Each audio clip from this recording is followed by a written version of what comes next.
La gestion du stress, c'est quoi le remède miracle? Bonjour à tous et à tous, je suis ravie de vous retrouver pour une nouvelle vidéo. Bienvenue à ceux qui arrivent sur ma chaîne, je me présente, je m'appelle Elena Ursel et je suis votre coach vocal depuis 2013 pour faire de votre voix votre allié numéro 1 en n'importe quelle circonstance. Aujourd'hui, un sujet un peu différent d'habitude puisqu'on va aborder le stress. Alors, en tant que coach vocal, en tant que chanteuse, je le connais très bien ce stress, puisque quand tu participes à des workshops, à des concerts, à des conférences, à ce genre de choses, tu as toujours un petit peu ce petit stress, cette petite appréhension. Et j'aimerais vraiment vous en parler de ce point de vue-là, peut-être pour vous aider, vous qui êtes chanteur, vous qui êtes peut-être conférencier, peu importe. Ou alors rien à voir, peut-être que vous arrivez sur cette vidéo complètement par hasard et peut-être que ça va vous faire une nouvelle porte d'entrée pour la gestion du stress, un autre point de vue, peut-être différent de ce que vous avez l'habitude d'entendre, donc vous êtes au bon endroit si vous cherchez à gérer votre stress. Si la voix c'est vraiment quelque chose qui vous intéresse, si la technique vocale, révéler votre potentiel par la voix, ça vous intéresse, je vous ai laissé en barre de description un petit lien avec une vidéo privée. Je vous conseille vraiment d'aller la voir, il y a plein de petites pépites dans cette vidéo. Vraiment, cliquez sur le lien si vous voulez en savoir plus sur la voix, sur comment révéler votre potentiel par la voix. Vraiment, vous n'allez pas être déçus. Et évidemment, abonnez-vous à ma chaîne YouTube parce que vous allez retrouver plein de contenus sur la voix, sur des interviews, des covers, des chats avec des expertes d'autres domaines. Enfin bref, plein de contenus que je suis certaine que vous allez vouloir regarder et que vous ne voudriez pas louper. Donc abonnez-vous pour être au rendez-vous et pour être alerté dès que je sors une nouvelle vidéo. La gestion du stress. Quel est le remède miracle ? Je vous demande donc d'aller chercher un papier, un stylo, on va rentrer dans le vif du sujet. Préparez-vous, ça va être vraiment intense. Prenez des notes parce que je vous assure que ces conseils-là, vous allez avoir envie de les garder précieusement. Ça va vraiment vous changer la vie. Premièrement, qu'est-ce que c'est le stress ? C'est peut-être juste important de mettre la loupe là-dessus parce que je suis sûre qu'il y a des personnes qui ont tellement l'habitude d'être stressées qu'ils le remarquent même plus et d'autres à l'inverse qui ont jamais l'habitude d'être stressées et du coup quand ça leur arrive ils se disent « Oh la vache, qu'est-ce qui se passe ? Qu'est-ce qui m'arrive ?» Donc du coup le stress, qu'est-ce que c'est le stress ? Alors le stress ça peut être lié à de l'angoisse, à de l'appréhension, à la peur de ne pas être à la hauteur, ça peut être lié à une situation particulière, ça peut être lié à un contexte particulier. Peu importe. Le stress, ça va vous déclencher des réactions corporelles aussi qui sont super étranges. Si je vous donne, moi, par exemple, mon histoire et un petit peu ce que moi j'ai vécu avec le stress, depuis très petite, je suis très anxieuse, j'ai beaucoup de stress, beaucoup de crises d'anxiété, et moi, ça s'est matérialisé dans mon ventre. J'avais tout le temps mal au ventre, mais tout le temps. Et dès très petite. Pourquoi ? Parce que très jeune, à l'âge de 6-7 ans, je suis rentrée au conservatoire. Et le conservatoire, si vous ne le connaissez pas, ça a une exigence vraiment hyper haute. Et donc en fait, cette exigence, elle m'a amené des crises d'angoisse et des crises de stress terribles, sauf que c'est comme si j'avais pas le droit de les avoir, ces crises de stress. Donc du coup, c'est mon corps en fait qui l'a pris et c'est mon corps qui avait des réactions à ce stress. Et chez moi, ça s'est matérialisé dans le fait d'avoir très mal au ventre. Et tellement mal au ventre que du coup, avec ma maman, on a fait des tests, mais je crois qu'à l'âge de 7 ans, je faisais déjà des échographies, quoi. Enfin, c'était n'importe quoi. J'ai fait une batterie de tests à l'époque pour essayer de comprendre d'où venait ce mal de ventre. Et avec le recul, avec les années, je me rends compte qu'en fait, c'était le stress. Et là où je l'ai véritablement découvert, c'est quand je suis arrivée en première au lycée.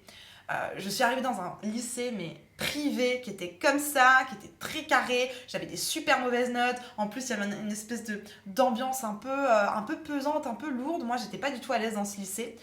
Et du coup, j'ai fait des crises d'angoisse, mais c'était tout le temps. Et ça m'a même amené à perdre 10 kilos, ces crises d'angoisse. C'est pour vous dire. Alors, ça tombait bien, parce que je venais d'en prendre 12 à cause de ma pilule, petite parenthèse. Mais tout ça pour dire que le stress peut vraiment avoir des impacts sur votre corps et peut prendre différentes sortes, différents symptômes, différentes choses. Donc, soyez attentifs à votre corps. On l'est pas assez.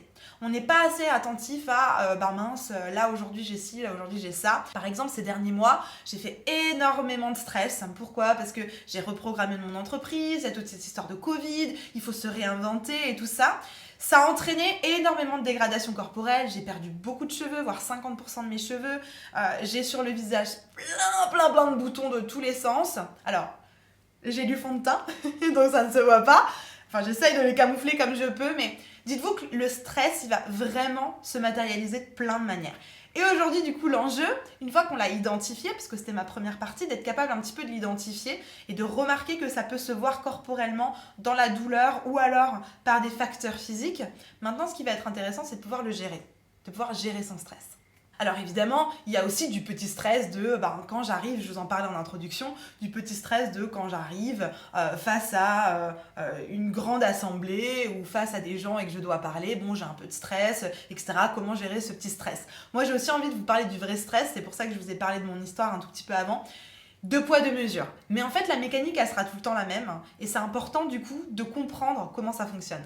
Si cette vidéo te parle, n'hésite pas à mettre un petit like en signe que tu aimes ce genre de contenu. N'oublie pas, cette chaîne YouTube, on l'a construit ensemble et j'ai besoin de savoir si ce genre de contenu, ce genre de vidéo, ça te plaît pour que je puisse en faire d'autres. Mets un petit like. On arrive donc sur mon point 2 qui est le bon et le mauvais stress. Pour moi, on peut vraiment les classer dans le sens où le mauvais stress pour moi, c'est un stress qui va vous bouffer. C'est celui qui, par exemple, moi, m'a fait perdre mes cheveux et compagnie. Et en fait, c'est quelque chose, tant que vous le mettez de côté et que vous le prenez pas en face de vous et que vous essayez pas de le résoudre, ça va pas fonctionner. Ne le mettez pas sous un tapis, ne le ravalez pas, au contraire. Mettez-vous face à lui, à ce mauvais stress là qui vous bouffe, ces crises d'angoisse et compagnie, et essayez, vraiment c'est un conseil, essayez d'y faire face en le contrebalançant. Qu'est-ce que je veux dire par là? Essayez de voir quelles sont vos plus grandes peurs. Par exemple, si je vous partage, moi, ces derniers 6 mois, j'ai eu une espèce de crise de remise en question et ensuite, ça m'a entraîné, ça m'a permis de retravailler un petit peu sur mon entreprise, de exactement savoir ce que je voulais faire, dans quel sens et tout ça, donc ça, c'était génial. Mais après, il y avait tout ce stress de « mais est-ce que ça va marcher ? Est-ce que vraiment ça va marcher? Est-ce que je vais réussir? Je m'investis pour? Est-ce que ça va marcher? Et j'avais ce stress, c'était terrible, cette gestion de gérer mon stress tous les matins. Et là où j'ai fait la différence, et c'est ce que j'ai envie de vous garder comme clé pour le mauvais stress, c'est de réussir à identifier quels sont les points négatifs. Donc par exemple, moi, c'était la peur de ne pas réussir. Parce que derrière le stress, il y a de la peur. Qu'on se le dise, je ne suis pas experte en stress, mais je vous parle de mon expérience. Et moi, derrière mon stress, il y avait de la peur. La peur de ne pas réussir. Et ensuite, il faut que vous mettiez en face de ça, que vous contrebalanciez un petit peu votre balance, si je peux dire ça, avec des choses que vous mettez en place pour ne pas vous laisser manger par ça. Moi, la peur de ne pas réussir, par exemple. Bon, qu'est-ce que je peux mettre en face? Je travaille dans le bon sens, je me fais accompagner, je crois en ce que je défends et je crois en moi. Vraiment, je crois en moi. Je crois en ce que je peux faire et ça a fait la différence. Sauf que tant que vous ne le verbalisez pas, tant que vous ne le mettez pas en face à face, ça ne peut pas faire sens. Parce que dites-vous que votre stress, il va être alimenté par des pensées négatives. Tout ce conditionnement, en fait, c'est une boucle. C'est un système. Et ce système, il faut absolument le démanteler. Et comment je fais ça? En travaillant sur les pensées positives, en travaillant sur ce que je suis capable de faire, en travaillant sur cette fameuse balance et en me valorisant. C'est tellement important. Donc vraiment, c'est un exercice que je vous conseille de faire. Mettez vos peurs, parce que c'est elles qui vont engendrer la plupart du temps du stress. Et à côté, mettez ce que vous mettez en place, ce que vous êtes capable de faire, qui vous êtes, pour contrebalancer ça. Je vous assure que c'est super puissant. Et ensuite, le bon stress. Le bon stress, c'est la poussée d'adrénaline, le petit truc que vous allez avoir juste avant de faire quelque chose, avant de rencontrer quelqu'un, juste avant de monter sur scène, peut-être si vous êtes conférencier, chanteur, peu importe. C'est ce petit truc-là. Et celui-là, gardez-le. S'il vous plaît, gardez-le. Pourquoi? Parce que c'est la volonté profonde de bien faire. C'est la volonté de donner le meilleur de nous-mêmes, que les gens aient une bonne image de nous-mêmes. Et moi, je trouve ça positif. Parce que ça ne veut pas dire « j'arrive sur mes acquis, moi je sais qui je suis ». Il y a un peu d'arrogance là-dedans, il y a un peu d'ego. Et alors, autant c'est bien d'avoir confiance en soi, c'est bien de croire en soi, évidemment. Mais ne basculez pas le curseur dans l'ego, ne basculez pas le curseur dans quelque chose de négatif. Gardez-le bien au milieu. Et je pense que d'avoir ce petit stress, justement, c'est un bon indicateur. Parce que avoir trop de stress, ça serait le mauvais stress et donc je suis pas assez bien, j'ai pas d'estime de moi-même, tout ça. Ce petit stress, ce bon stress, pour moi, c'est vraiment le bon indicateur. Encore une fois, c'est mon expérience, c'est mon expertise, vous en faites ce que vous voulez. Moi, mon but, c'est de vous encourager pour que vous compreniez comment gérer votre stress. Et donc, ce bon stress, quelque part, il y a juste à... Encore une fois... Et on y va. Très important.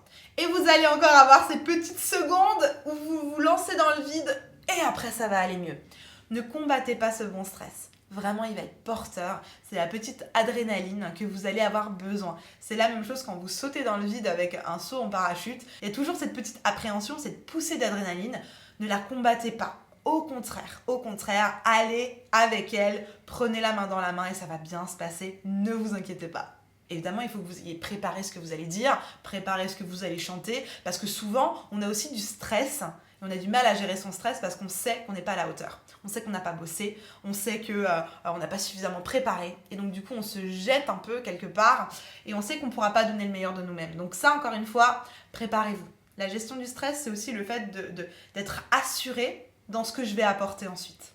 J'aimerais aussi qu'on parle, alors très succinctement, parce que je ne suis pas experte de ça, mais j'aimerais qu'on en parle. Mon troisième point, c'est le syndrome de l'imposteur.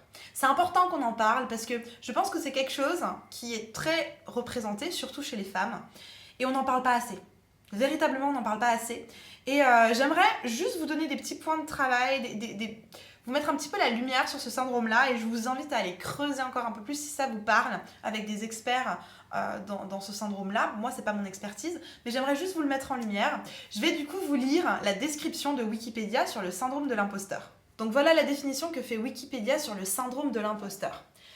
Les personnes atteintes du syndrome de l'imposteur, appelé aussi syndrome de l'autodidacte, phénomène de l'imposteur, expérience de l'imposture, expriment une forme de doute maladif qui consiste essentiellement à nier la propriété de tout accomplissement personnel. Ça veut dire qu'en fait, dès qu'il vous arrive quelque chose de bien, dès que vous accomplissez ou vous réussissez quelque chose de bien, vous êtes dans le doute maladif et vous niez en fait. C'est une espèce de fausse modestie. Ces personnes rejettent donc plus ou moins systématiquement le mérite lié à leur travail et attribuent le succès de leurs expériences à des éléments qui sont extérieurs. La chance, leurs relations, les circonstances particulières. Donc ça, je pense que c'est le manque de considération. C'est comme si c'était pas possible que vous, par vous-même, par vos propres capacités, vous n'étiez pas possible d'accomplir quelque chose de bien et que si quelque chose de bien arrivait, c'était forcément un élément extérieur. Donc non. Ayez confiance, j'ai fait une vidéo, je vous la mets là, une vidéo sur la confiance en vous. Vraiment, allez voir ça, ça va vous faire du bien. Je continue la définition. Elles se perçoivent souvent comme des dupeurs-nés qui abusent leurs collègues, leurs amis, leurs supérieurs et s'attendent à être démasqués d'un jour à l'autre. C'est quand même fort, hein. Je veux dire, c'est quand même fort. Je pense que vous pouvez croire en vous, vous pouvez croire en vos capacités. On en a tous. Je vous donne un petit exercice à faire dans cette vidéo. Vous allez me faire la liste des choses que vous êtes capable de faire, les choses que vous faites bien. Faites-moi toute la liste. Et ensuite, vous allez me faire une deuxième colonne et vous allez me noter toutes les fois où ça a réussi dans votre vie. Et ensuite, pourquoi ça a réussi ? Est-ce que c'est parce que vous avez bien travaillé ? Est-ce que c'est parce que vous êtes formé ? Est-ce que c'est parce que vous avez été bienveillant avec la personne ? Est-ce que... Et là, on va voir. Si jamais vous vous notez, c'est grâce à Patricia, c'est grâce à tonton Gérard, c'est grâce au beau temps, c'est grâce parce qu'aujourd'hui il n'a pas plu. Voilà, on va voir. Si jamais il y a ce genre de truc, allez vérifier s'il n'y a pas un petit syndrome de l'imposteur qui se faufile par là, parce que ça va jouer dans la gestion de votre stress. Dites-vous que quand vous n'êtes pas aligné avec vous-même, avec votre identité, quand vous êtes dans ce truc-là de « mais est-ce que j'arnaque pas les gens ? Est-ce que je suis vraiment à ma place ? Et ceci et cela », vous allez être en stress constant. Donc, comment gérer son stress ? Être aligné avec soi-même, trop important. Trop important. Donc faites-moi cette petite liste pour vraiment être en accord avec vous-même et vous rendre compte que vous êtes capable de faire de grandes choses par vous-même. Je termine juste mon point sur le syndrome de l'imposteur en vous disant que, selon une étude, 70% de la population va un jour être confrontée au syndrome de l'imposteur. Donc, c'est pas un cas isolé, c'est pas quelque chose juste comme ça, c'est 70% de la population. C'est énorme. 7 personnes sur 10, c'est énorme. Donc, si ça vous est arrivé, moi perso, ça m'est arrivé mais tellement de fois, pas de panique, ça peut vous arriver, il faut juste le traiter parce que votre stress, il peut vraiment découler. On lance donc le hashtag du jour, le hashtag je veux du power. Je veux du power. C'est le hashtag du jour pour reprendre la maîtrise de soi, la maîtrise de ce qu'on veut faire. Attention, pas du contrôle de soi, de la maîtrise.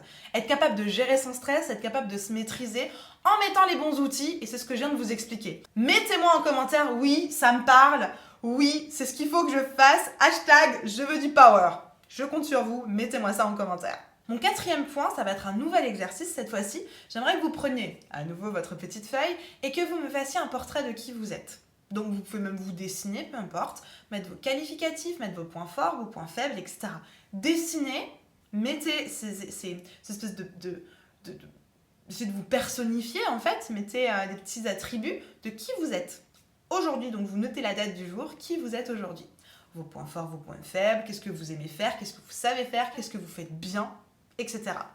Et à côté, alors vous pouvez aussi vous dessiner, peu importe, mais vous allez mettre la personne que vous rêveriez d'être. C'est qui? C'est qui cette personne-là? Et mettez-moi pareil les mots. Est-ce que vous aimeriez être charismatique? Est-ce que vous aimeriez avoir de l'empathie pour les gens, de la bienveillance pour les gens? Est-ce que vous voulez inspirer? Est-ce que vous voulez réussir professionnellement? Comment? Est-ce que vous voulez plus d'estime de vous, plus de confiance en vous, etc. Mettez-moi tout ça. Mettez-moi votre personnage idéal. Mettez-moi votre vous idéal à côté. À partir de là, vous avez la direction dans laquelle travailler. Vous savez exactement quels sont les thèmes dans lesquels vous allez devoir travailler. Moi, mon expertise, c'est la voix, c'est tous les rouages de technique vocale, mais je les utilise au service de l'épanouissement personnel, au service de la force intérieure, au service de votre potentiel.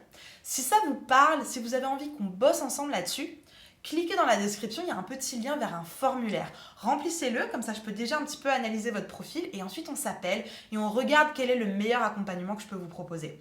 Mais ne restez pas seul là-dedans, je peux bosser ça avec vous. Laissez-moi vous parler de Stéphane. Stéphane, c'est un conférencier que j'ai accompagné qui voulait se préparer à la grande conférence, peut-être que vous connaissez, qui s'appelle TED. Vous savez, les grandes lettres en rouge et tout ça. Et il voulait que je l'accompagne pour sa gestion du stress. Parce qu'il n'était pas à l'aise avec le discours qu'il allait donner, et donc du coup il n'était pas à l'aise avec ce qu'il devait défendre. Son discours il était super linéaire et il voulait que je l'accompagne là-dedans. Donc on a fait plusieurs séances, on a fait un petit accompagnement. Et c'est incroyable en fait, parce qu'en l'espace de très peu de temps, il a compris exactement avec quoi se connecter. Et il a fait cet exercice que je vous ai proposé aujourd'hui, l'exercice du personnage, l'exercice aussi de ses forces, de ses faiblesses, etc. Et ensuite on les a liés à la voix. Et on les a liés à qu'est-ce que ça représente dans la voix, comment ça sonne dans ta voix, pour qu'il puisse le faire vivre, pour qu'il puisse le connecter avec les gens qui étaient en face de lui. Il a eu un succès, mais c'était juste incroyable en fait. J'étais trop contente de l'accompagner. On a fait un super boulot en peu de temps et il s'est donné les moyens. Et vraiment, je vous encourage à vous donner les moyens parce que vous êtes tous capables de faire des super trucs. Trouvez-vous une personne qui peut vous accompagner dans le bon sens. C'est super important. J'ai fait une vidéo qui s'appelle « Croire en soi ». Croire en soi, c'est vraiment super important. Je te la mets juste là, la vidéo. Tu as juste à cliquer. C'est vraiment un bon complément à la vidéo d'aujourd'hui pour la gestion du stress et le remède miracle. Je pense vraiment que le remède miracle de la gestion du stress, c'est de croire en soi, c'est d'avoir confiance en soi et j'ai justement fait une vidéo pour ça. Va cliquer dessus, je te la mets juste là. Et en attendant, prends grand soin de toi, prenez soin de vous et on se retrouve de l'autre côté avec cette nouvelle vidéo.